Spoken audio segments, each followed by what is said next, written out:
Welcome back, everyone, to The Next Question. I'm your host, Byron Tarry, and I'm excited today to bring you today's episode and a guest that it's about a topic that I think is critical to this moment of change, but one at first glance that might seem maybe about as far removed from AI and technology as you could think. So that topic is the art of storytelling.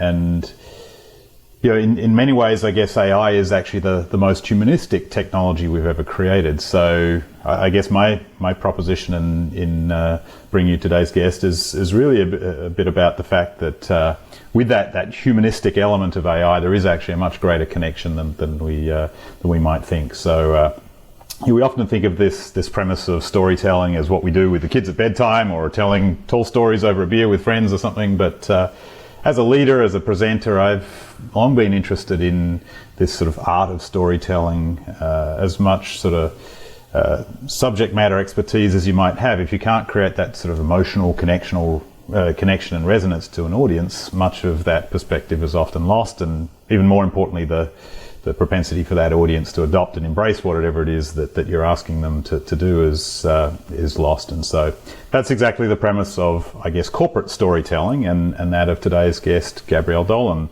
and what you've built a career upon. So welcome, Gabrielle. Thanks so much for joining me today. And perhaps you can start by just giving a little bit of background to you and the journey you've taken to get here. Yeah, well, thanks, Byron. I'm excited to be here to talk about all things storytelling and the importance of stories, especially in a world of AI. So, yeah, look, my backstory is that I worked in corporate for almost 20 years. I started off in IT, as a trainee mainframe computer operator. So I think that is showing my age very much there. But it was as I progressed into leadership roles at I worked at one of Australia's largest banks. As I progressed in leadership roles, and in my final few years, I was in change management, so leading large, digital transformations. And what I started to notice that, it was all change management is all about the people and how you communicate and how you get them to change behavior and how you get them to adopt and adapt what they're doing. And what I started to notice is that when I shared a story, it seemed to get the message across better. People, it wasn't a silver bullet, but people seemed to understand the message more effectively. And sort of, the response would be, yeah, fair point. I never thought about it that way. So I left the corporate world nearly 21 years ago, and I've been teaching business people from all levels, whether it's, senior execs or salespeople or startups or entrepreneurs, how to communicate more effectively through storytelling. And so that's what I've been doing for 20 plus years. You started, I guess it was probably about 5 years ago, just as COVID was starting, and my history in running a global organization that was a bit unique in that each of the regions were very autonomous, and so in that instance, if you want to get someone to do something, you had to be convincing they had to want to do it, not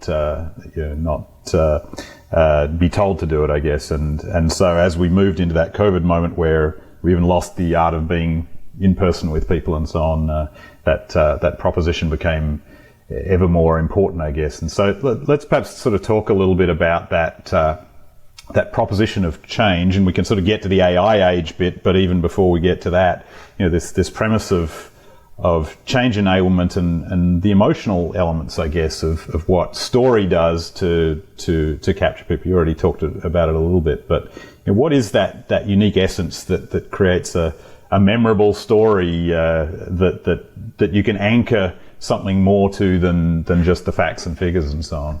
Yeah, and I think you said, when you talk about change, I don't want people to think we're running a big change program. It's just trying to influence people and communicate with people.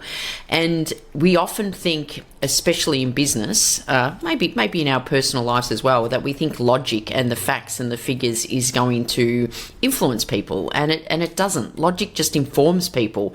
There's a lot of research to show that as human beings, we buy on emotion and justify on logic, and whether we're buying, a new pair of shoes or the latest iPhone or a house, or buying into working for you or working with you, or buying into a new strategy or company value values or whatever, that's an emotional decision.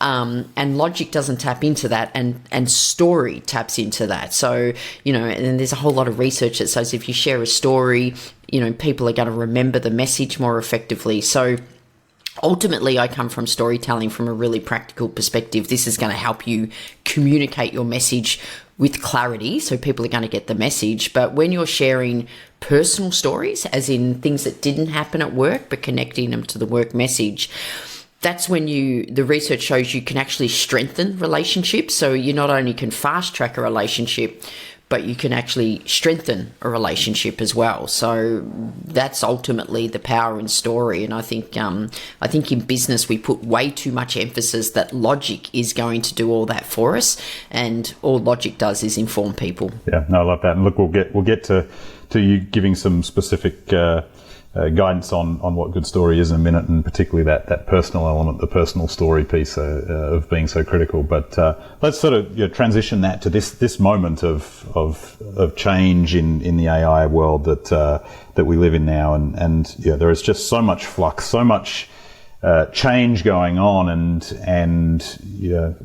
so much clutter in our heads as to where priority goes and what resonates and so on. And so I guess what's changed in the last couple of years, I guess, in terms of the imperative for having better ways to encourage people to adapt and adopt the change paths that we're so desperately trying to find. Yeah, and look, we are in a whole world of change, aren't we? But I was speaking to you off air when I started my career. It was teaching employees how to use the internet, because the internet had just first came in. But there is no doubt that and people are saying that AI is going to be the biggest technical change we've had and adopting to. It's interesting, Byron. I've written several books on storytelling, and my last one was about 4 years ago, and I really thought that's it. There's only so much you can write about storytelling, and but it was probably about a year ago I had more and more people ask me, will AI replace storytelling? I was like, no, AI could never replace your own stories. And then I'd have other people ask me, well, can you use AI to help with your stories? And it was like, yes, using AI is not cheating, as long as you keep your own voice and everything. So it was probably the first time I felt compelled to write a book, as in, I think I really need to clarify this whole AI and storytelling bit. And I spoke to my publisher about the concept, and she said, well, if anyone's going to lead that conversation, it should be you. So it was, and that's the premise of the book. The premise of the book is the question you asked, I guess, is we're in a world of, first of all, we're in a world of distrust. So the latest Edelman report shows that distrust across, government and organizations and corporates is at an all-time low. And for the first time, trust in employees has dropped. So, they used to be seen as credible and now they're not. So we're in a world of distrust. AI and all the deep fake videos and stuff is adding to that. It's absolutely adding to that. But also that we are in a world of AI generated content. There is so much AI generated content that you start to read it and you just, I don't know about you, but I just disconnect, because it's so obvious that someone has just used ChatGPT or Claude, whatever, to write it.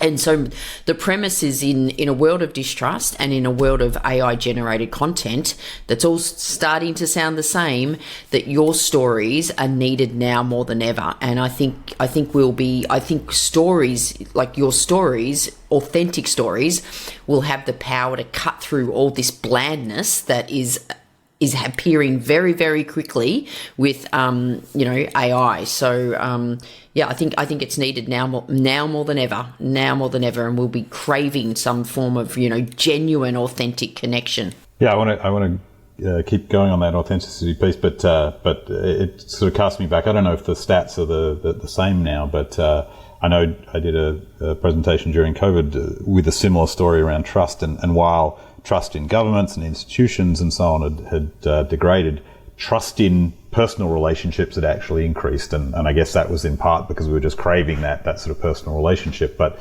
storytelling, particularly when you personalize it, really becomes that sort of one-to-one relationship that that very personal relationship, which is actually where, when I feel it, it actually, is the foundation to a much, much higher level of trust. Yeah. And I think what you just said then, I think it's the rise of influencers. When you see, a lot of companies aren't spending money on typical marketing because people don't want to connect to a company or a brand.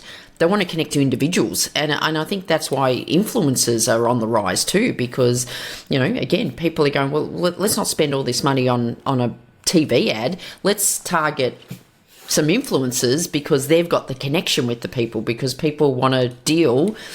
Funnily enough, people want to deal with people. That still hasn't really changed.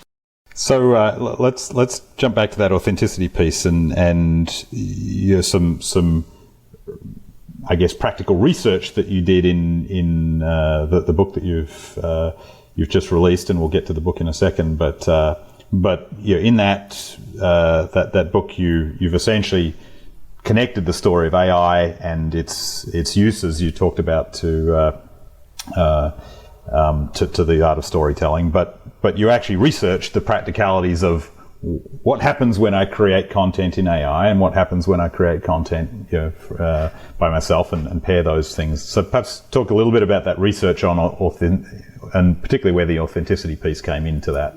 Yeah. So I guess when people started asking me about, can you use AI to help with your storytelling, and my initial question was yes, but I thought I better start doing some research on this. And so I started experimenting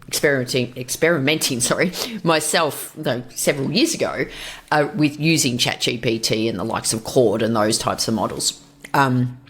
Give me a story on risk management.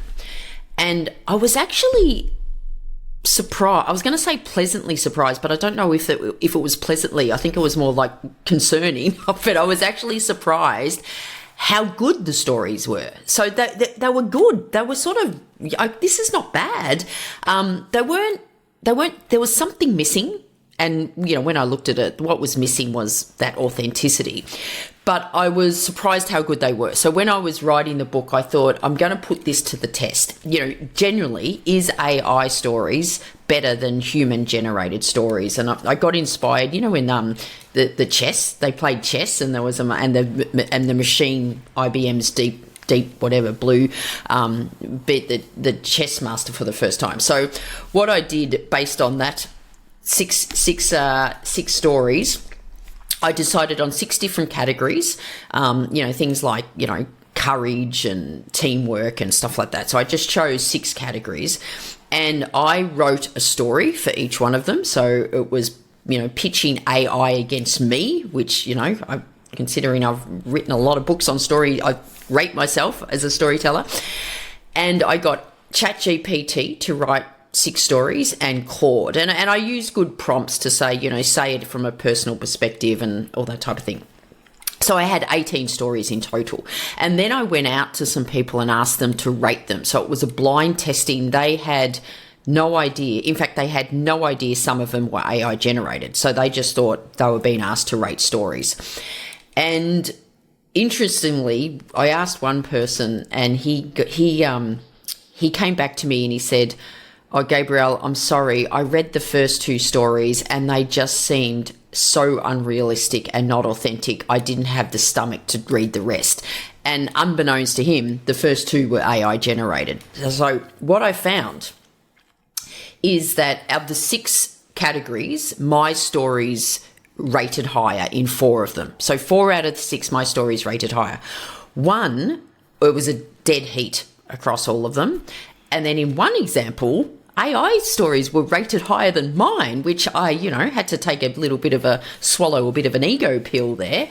But it supported my thesis that it's good, but there's something quite missing. And when I got them to rate the stories on different criterias, and what happened is that even though the AI stories rated quite high on clarity, as in, did you understand the message? They rated high, but really low on authenticity. And that was the biggest gap between the AI stories and my stories. My stories were rated, clarity and authenticity were almost exactly the same on every story. With AI, clarity was always higher much higher than authenticity. So it was the authenticity thing that was bringing it down, which supported what I was saying. Now I did only ask, I think in the end, 22 people did it. So it's not going to stand up to any academic rigor, although someone has told me more than 20 is enough, but I didn't do it for that. I did it to prove my hypothesis going into writing this book. Well, look, I think as much as that's narrow to storytelling, I think those lessons are the things that we both recognise and keep trying to sort of figure out how we balance of AI's capacity to be incredibly creative and helpful and useful, but it truly is a partnership that if you don't have that capacity to bring that authenticity, to adapt it and so on, then there's that, it's very easy to get to, it's very easy to get to good. It's actually much, much, much harder to get to great, which is that sort of missing link of, it just didn't quite, turn the wheels quite enough for me to feel like it was convincing and so on. And so I think there's a good lesson for an industry like ours that's actually a huge balance between the human and the digital and so on. It doesn't have to be linked just to storytelling. It's just how we work in creating authenticity, convincing story and so on for people to progress. So let's get a little bit practical here. Because certainly that's part of what we try and fulfill is giving practical tools. So talk a little bit about a good story. There's one that resonates from me from 5 years ago about risk and a personal snake story. So perhaps you can talk about the personal piece in that and why that authenticity is so important in being able to tell your personal story, but also in how it sort of captures me still remembering that story 5 years later. Yes, yeah. So in the book, I talk about the 4 different types of stories you could consider sharing, and one is parables, and that is like Aesop's fables and the boy who cried wolf and all those types of stories. They're parables. They're good teaching. They're good for teaching, parables. The other ones is public story. So this is in the public domain. So I need a well-known case study on innovation, and there might be a story about Steve Jobs, for example. So they're in the public domain. They're good, and they can get the message across, and AI is really good at helping you find them, but they don't tell me anything about you, so I sort of don't get to know you anymore. The other 2 types of stories are professional stories and personal stories. So professional stories are your work-related stories, and in the book I give some guidance on how you can actually make them feel more personal. And then the personal stories, I think, are the most powerful stories you can share, but they're the most underutilized, and for a whole lot of reasons. Mainly because people think, well, that's not professional, I couldn't share a personal story. So I'll give you an example of one, because what I don't want people to think a personal story has to be, your deepest, darkest secrets and oversharing and crying and being vulnerable. Everyone talks about, it's vulnerable. And yes, some stories are vulnerable, but they don't have to be that. They can be like day-to-day things that have happened. And so the story you're referring to is one I share often in my workshops. It's I was working with a risk team. So it was the entire risk team of this large organisation, and the head of risk, her name was Rosemary. And Rosemary said to me, one of the biggest challenges I have is that when I'm communicating with the business units I support and risk comes up, they all just go, you're the risk manager, that's your job. And she said, it doesn't matter how many times I've told them, I cannot manage your own risk for you. All I can do is help you manage your risk. Because the message doesn't get through. The behavior doesn't change. We go back to this change question we were talking about before. She was using examples, she was using case studies, all logic, but it wasn't changing the behavior. Nothing was happening different. They would just go, you're the risk manager, that's your job. So she attended one of my workshops, and this is the story that she started to share from then on.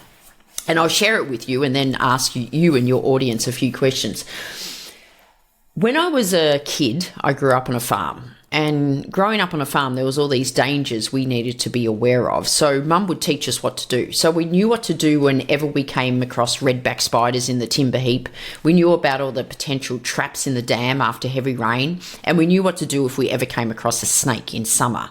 And I remember this one day, Mum was yelling at me to get my bike from the front gate. And so I was running down the path to get my bike, and then I just froze. Because in front of my bike was this massive copperhead snake.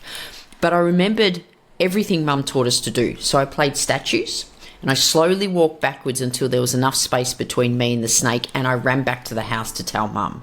And I'm sharing this with you because it reminds me of the role we play in risk.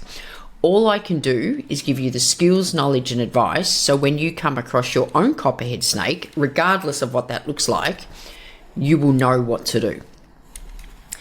Now, that was a very highly successful story for Rosemary because of three things, and maybe I'll ask you, Byron, and the listeners. Does that story help you understand the role of a risk manager better and the role you play in risk? So, does it actually help you understand the message better? Yeah. So fundamentally, that's what we're trying to do. We're trying to communicate with clarity. It's like, okay, right, I get it now. The second question is, will you remember that story? And I think you've already answered my question because you did my workshop about 5 or 6 years ago and remember that story. And you will remember it. And there's reasons why we remember the story. It's because the story taps into emotion, and our brain processes emotion differently. And one of the things it does do, it stores it in the long-term part of our brain. And then the third question is, if you had to, could you retell that story? Now, it wouldn't be word for word, but I'm sure you could absolutely retell it without losing the gist of it. And that, when you think about when you're communicating, whether you're communicating to your team or to stakeholders or to a client or to your children, do they really understand it? So do they walk away really understanding the message? When the meeting's over or the presentation's finished or the discussion has ended, can they actually remember it? So they actually remember it. And if they had to, could they retell it to others without losing its meaning? And a story, a personal story, a well-told story will give you traction on those three things: understand, remember, retell, where facts and figures, pretty hard to do. So, you still need facts and figures. It still needs to make logical sense. But when you're trying to communicate and influence, you need to tap into emotion, and a story is the most powerful way to do that. Yeah, I love. As I said, love that story, and yeah, the reality was the risk piece only came in the last 20 seconds. It was the journey that we took there. Absolutely. So it's almost like the framework of the story. The vast majority of it is in that personal story, but the real skill in this is how you connect the personal story to the business message. So, and rightly, you noticed that was only probably about 2 or 3 sentences right at the end. But there's a real skill in that. And the biggest mistake some people make is they just keep going on and on and on about it, or they don't make the link, and people walk away going, what was that about? Like, what was that random story someone just told? So we don't want to do that either. So, look, yeah, we won't try and teach everyone what you teach in workshops and books and so on, and certainly we'll encourage people, if they see value in this, to go and look at pathways to go deeper on that. But, I think we talked a bit about whether this is a thing for executives to focus on, or indeed the fact that this is really relevant to everyone. And I think one of the things I often talk about is that in this moment of AI change, it's actually often the people at the front lines of the organisation that are the closest to the frictions and the pains, that are perhaps most digitally native and so on in being able to embrace this moment and so on. And so perhaps you can sort of just give some guidance and advice to that frontline resource, as much as the executive, in the power of this, to be able to have the confidence to come and share something that they think is important, and leadership, and connect those dots to a practical business imperative, but ultimately to be able to convince them. And particularly those frontline resources aren't always the ones that are most articulate, most used to presenting and so on. So any advice, I guess, that you'd have to someone trying to figure out how to apply this to this moment of, I think I want to lead, but I don't really know how to get that story across? I often talk about, yes, it's a leadership skill, but in the end, it's a communication and influencing skill, which, clearly is a big part of leadership, but it's just a big part of living our life. So it was interesting, Byron, when I first started this, 20 years ago, I was worked predominantly with like senior executives and senior managers and partners, and that's where it went. And even my first few books were very much about like communicating to your employees and to your team.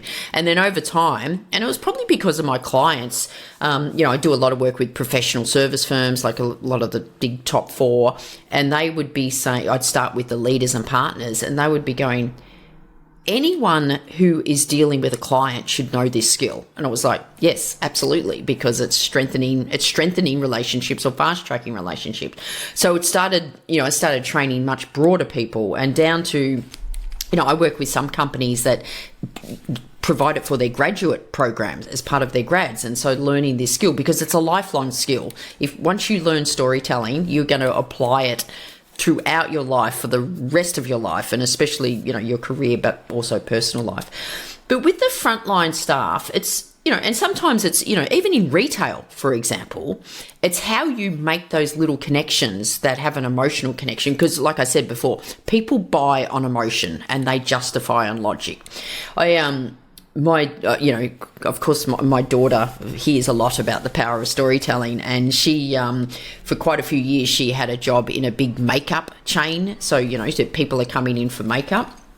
And she would, whenever there was like a woman come in sort of my age and looking for whatever, she said I would always sort of say, and she wasn't lying, she would go, oh, my mum uses this, and, she does a lot of speaking on stage, so she needs this and blah, blah, blah. And she'd always talk about me, and she goes, Mum, she would say to me, Mum, every time I say my mum uses this, and I recommend, and I would say sometimes, because, she's got more mature skin and stuff like that. She goes, they just buy it. Like, they instantly buy it because, and what it's doing, it's building that trust. And look, it's a little micro story, but what she's doing is she's sharing something personal about herself, which means we're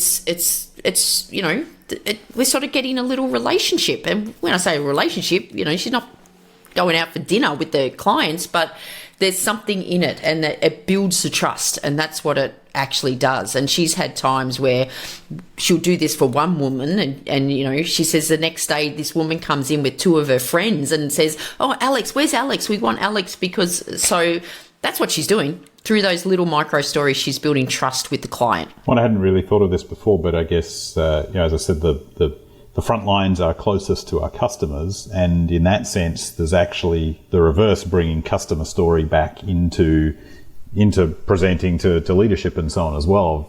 Those very real stories of whether it's a painful friction or whether it was a great experience and so on. And so, perhaps some of the inspiration here is to those front lines is to draw on those stories of real world experiences that you had with a customer, and how you're now vested in that future success in the company being able to embrace those lessons and so on as well. Yeah, when senior people really get the power of storytelling, they not only invest in teaching, providing the skills for their leaders to share stories. So that's one element of storytelling, sharing stories more effectively.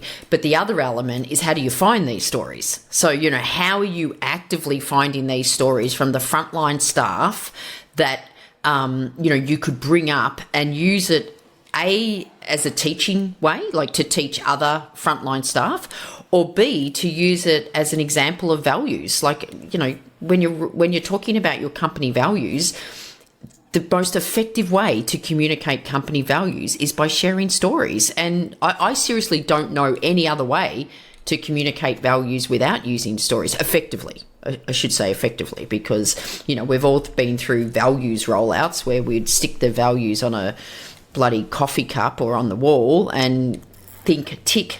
Everyone knows our values, but they're just words on a wall. They're literally words on a wall, and it's only through the stories that they will come to life. So let's, as we start to wind down here, let's talk specifically about some of the practical ways of using AI in this proposition. I remember you giving a framework for just capturing stories, and it was an Excel spreadsheet 6 years ago at least to just build your list, and so when you come looking for a story to connect, you've got all of this sort of front of mind and so on. But I'm guessing, even aside from actually writing the content, there's even ways perhaps of using ChatGPT to just be your rememberer.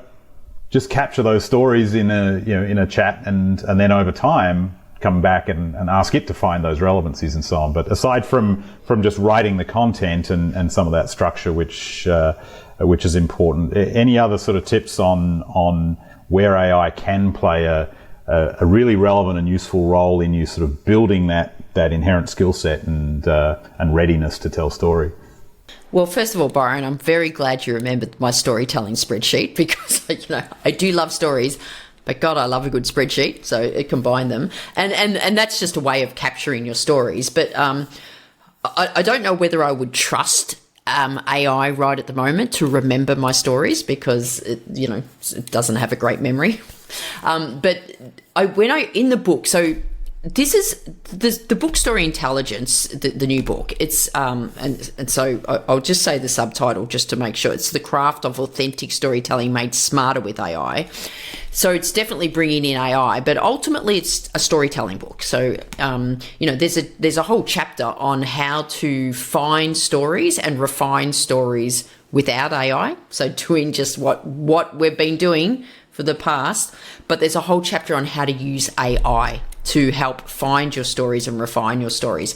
I said at the start, if you're looking at those 4 types of stories, the public stories and the parable stories are really good. You just get into ChatGPT and say, I'm looking for a parable on wisdom, whatever, right? And it will find you that. And you can do the same. I'm looking for case studies around teamwork, and you'll get them. Now, of course, always, and your audience would probably know this, always check for accuracy, because my God, it loves to hallucinate and please you. So always check for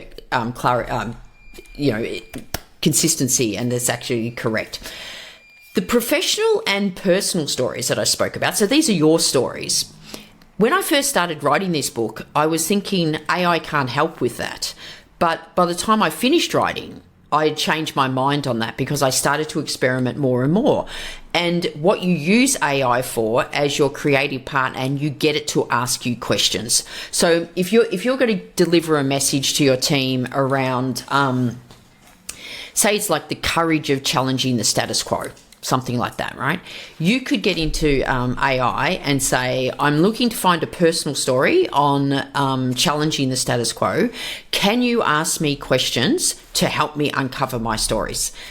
And it will ask you all these questions, and I guarantee you will get a story. Then what you can do is what an AI will prompt you with this.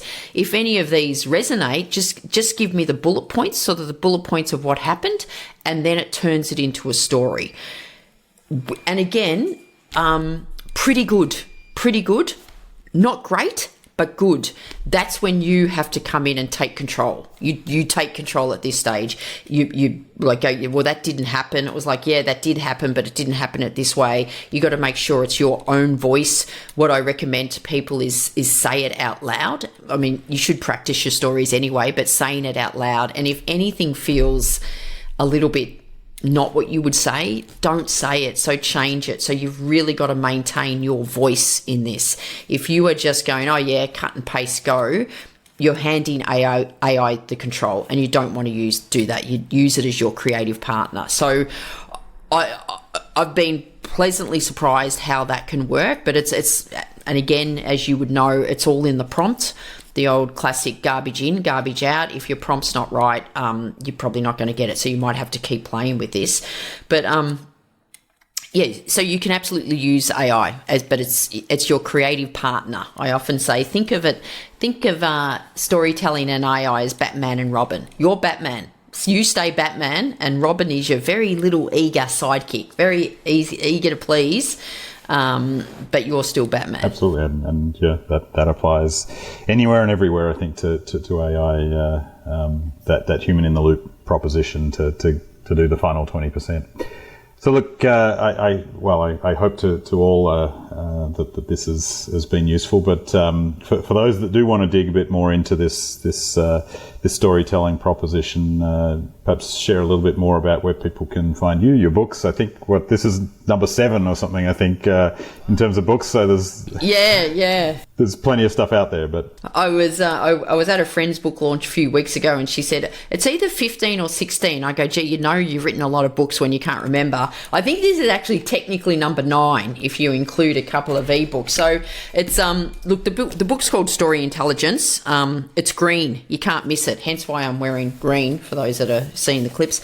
But it's Story Intelligence: The Craft of Authentic Storytelling Made Smarter Than AI. It has just been published globally, like this week.